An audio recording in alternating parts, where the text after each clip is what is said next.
시청자 여러분 안녕하십니까. 민영삼 칼럼 시간입니다. 10월 22일 오늘 오전 국회에서 문재인 대통령이 시정연설을 했습니다. 시청자 여러분 어떻게 보셨습니까? 저는 매우 답답하고 참 씁쓸했습니다. 우리 대한민국 대통령이 저 정도밖에 되지 않나, 저는 그런 생각을 했습니다. 여러분은, 시청자 여러분께서도 저와 별반 다르지 않으시라고 생각을 합니다. 저는 크게 세 가지 측면에서 참 어떻게 저런 분이 우리 대한민국의 대통령으로 뽑혀서 어떻게 벌써 2년 6개월이나 그렇게 했을까? 그래서 대한민국이 2년 6개월 동안 이렇게 무너진 게 아니냐 하는 걸 오늘 시정연설을 한 걸 보면서 다시 한번 느낄 수 있었습니다. 정말 안타깝고 안 좋았습니다. 솔직히. 첫째, 너무 우리 주어진 대한민국의 정치, 경제, 사회, 문화, 안보, 국방, 여성, 노동, 문화 모든 분야에 있어서 대한민국이 주어진 현실, 자기가 본인이 국정 최고 책임자로서 맞닥뜨려지는 대한민국 이 현실에 대한 현실 상황 인식이 너무 동떨어져 있어요.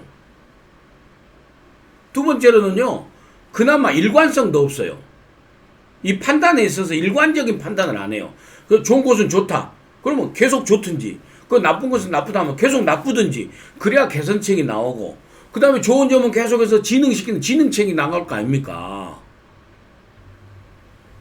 세 번째로는요, 게다가 또 억지 주장까지 하더만요. 억지 주장까지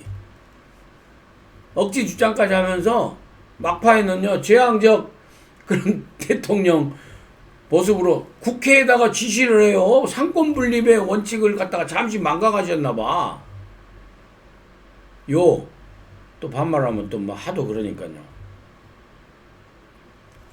자, 첫 번째, 동떨어진 현실인식이요. 오늘 경제에 대해서 청와대에서도 굉장히 심각하게 생각하고 있으면서 일단 연설 분량이 굉장히 많더라고요. 연설 분량이. 그래서 쭉 들어봤는데 다 하나만 한 소리예요. 근데 현실과 너무 동떨어진 게, 저는 깜짝 놀란 게, 이 청년 실업률 있잖아요. 청년 실업률이 현재 지금 금년 들어서 한 번도 10% 이하로 떨어진 적이 없어요. 청년 실업률이 10% 정도면은요, 숫자로 따지면 100만에서 120만 명 정도 되거든요. 대략 그 경제 전문가들이 얘기한 걸로 보면. 그러면은 청년 실업자들이 지금 100만 명 이상대가 되면은요, 사실상 엄청난 이런 실업률로 다 우리 그 경제 전문가들, 경제 통계학자들이 다 얘기를 하는데, 대통령은 오늘 연설에서 청년 고용률이 12년 만에 최고치를 기록하고 있대요. 그래서 청년 실업률하고 청년 고용률하고 대통령이 좀 헷갈렸나 싶을 정도로 했는데, 원고를 내가 한 3번 다시 봤는데 청년 고용률에 해서 굉장히 상황이 좋대요. 그리고 또 뭐였습니까? 전반적으로 우리 경제가 잘 나가고 있다, 그렇지 않습니까? 어디 그뿐입니까? 경제 상황에 대한 인식도 그렇고, 또 불공정에 대한 인식은 또 어땠습니까? 정말 걱정될 정도입니다. 아니, 불공정에 대한 국민적 욕구가 많고, 특히 조국 사태를 겪으면서 그 상실감을 많이 느낀 젊은 층과 그 다음에 그 서민층, 일반 국민들의 그 부모님들 가슴에 정말 죄송하다, 이렇게 사과를 해야지 그 불공정을 갖다가 인정을 하고, 그 다음에 그 불공정을 개선해 갈 수 있다라는 어떤 여지를 갖다 주는 거 아니겠습니까? 그리고 더 나아가서는 이러이러한 불공정이 있어서 상실감을 줘서 죄송한데, 저는 앞으로 남은 임기 동안이라도 우리 사회의 불공정을 위해서는 이렇게 그 작은 그 제도만이라도 이렇게 고쳐 나가겠습니다 하면서 무슨 구체성 있는 얘기를 해야 될 거 아니겠습니까? 근데 불공정에 대한 얘기가 뭔지 아세요? 불공정, 죄송하다, 대충 넘어가면, 구렁이 담 넘어가면서 합법적 제도 내에 있는 불공정까지도 개선해 줄 것을 요구하더라. 이게 굉장히 어려운 얘기예요. 사실은 그 얘기는 뭐냐면, 조국이가 저지른 불공정은, 조국 사태에서 우리가 느낀 조국 일가의 불공정은 합법적이었다, 이 말이거든요. 그리고 더 나아가면은 윤석열 검찰한테 수사 가이드라인을 제시했다고 저는 그렇게 해석이 돼요. 이렇게 불공정에 대한 인식을 우리 국민들이 갖고 있는 인식과 청와대 대통령의 인식은 너무나 다른 거예요. 그 다음에 국민 통합에 대해서도 마찬가지입니다. 국민 통합이 부족하고 절실하다면서요. 그러면 사과를 해야 될 거 아닙니까? 취임날 뭐라고 그랬어요? 문재인을 찍지 않은 그 국민도 우리 국민으로 생각하고 다 국민 통합으로 가겠다고 했지 않습니까? 근데 취임 후 2년 5개월이 다 되도록 그게 국민 통합이 아직 안 됐으면은 대통령 본인의 책임 아닙니까? 그러면 사과를 해야 되잖아요. 이 참 앞뒤가 안 맞아요. 두 번째로, 그나마 일관성이라도 있어야 되는데 일관성이 매우 결여되어 있어요. 경제 문제에 대해서도 우리 국민을 안심시키기 위해서 뭐 경제가 심리적인 측면이 너무 강하다고 보니까 대통령이 나서서 경제 어렵다고 그러면 경제가 더 어려울 수도 있어요. 그렇기 때문에 어느 정도 수준에서 여론은 국민 여론 그 안심용으로 해가지고 경제가 좋아진다고 얘기할 수가 있지만은 문재인 대통령이 엊그저께 얘기한 경제가 대한민국 경제가 잘 나가고 있다고 해서 펀더멘탈이 튼튼하고 무슨 경제 고학률도 좋아지고 뭐 1분위의 그 경제 소득이 높아지고 하면서 엉뚱한 현실과 다른 얘기를 하면서 경제가 어려워지고 좋아졌다고 했잖아요. 근데 오늘은 또 이제 경제가 어려워진대요. 어려워졌대요. 글로벌 그 외부 요인에 의해서. 일관성이 없어. 이 판단을 하는데 일관성이 없어요. 두 번째로는 사회적인 측면에서 일관성이 없는 것이 엊그저께 국론 분열 없다고 했잖아요. 광화문에 10월 3일, 10월 9일 모이신 수백만에 인파하고 서초동에 모이신 수십만에 인파하고 이렇게 보면서 국론 분열은 없더라. 각자 다 자기 의견을 얘기해서 국민의 뜻은 검찰개혁에 모아졌다. 이렇게 했잖아요. 근데 국민 정치권의 갈등으로 국론이 분열돼서 국민 갈등이 있는 것이 너무 안타깝대요. 그러면 또 오늘 연설은 국민 갈등, 국론 분열이 있다라는 거예요. 도대체 대통령의 속내는 대한민국에 국론 분열이 있다는 거요, 없다는 거요? 예? 내가 한번 진짜로 솔직히 아싸리 이것 좀 물어보고 싶어요. 판단을 좀 일관되게 좀 해야지. 그래야 대책이 나올 거 아닙니까? 국론 분열이 돼 있으면 돼 있는 대로, 국론 통합이 돼 있으면 돼 있는 대로 대책이 나올 거 아닙니까? 개선책이 나올 거고. 세 번째로는요, 억지 주장을 펴, 억지 주장을. 이게 좋게 표현하면 억지 주장이고 사실상 어때? 거짓말이에요. 거짓말. 대표적인 거짓말이요. 대통령이 뭐 10월 21일 날인가요? 20날인가요? 그 종교 지도자들하고 만나서도 얘기하고 오늘 또 시정연설로 똑같은 얘기를 했는데 협치를 했다는 거예요. 아니 문재인 대통령이 2017년 5월 10날 갔다가 취임한 이후로 지금까지 2년 5개월 동안에 야당과 협치한 게 뭐가 있어요? 협치를 누구하고 했다는 거예요?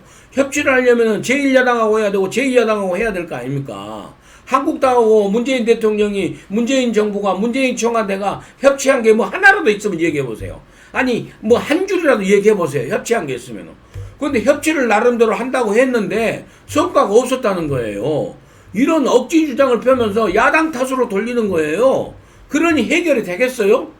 지금 이 총체적 그 난국 상황이 해결이 되겠냐고요. 야당 대표 불러서 야당 대표한테 사과하고 우리 함께 힘을 합쳐서 갑시다. 야당 대표 사과한 것은 국민들한테 사과한 거 아닙니까? 그리고 대통령 본인을 지지하지 않은 국민들한테 대한 겸손한 사과 아닙니까?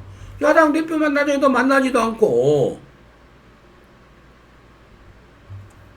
그리고 또 통합을 위해서 노력했다?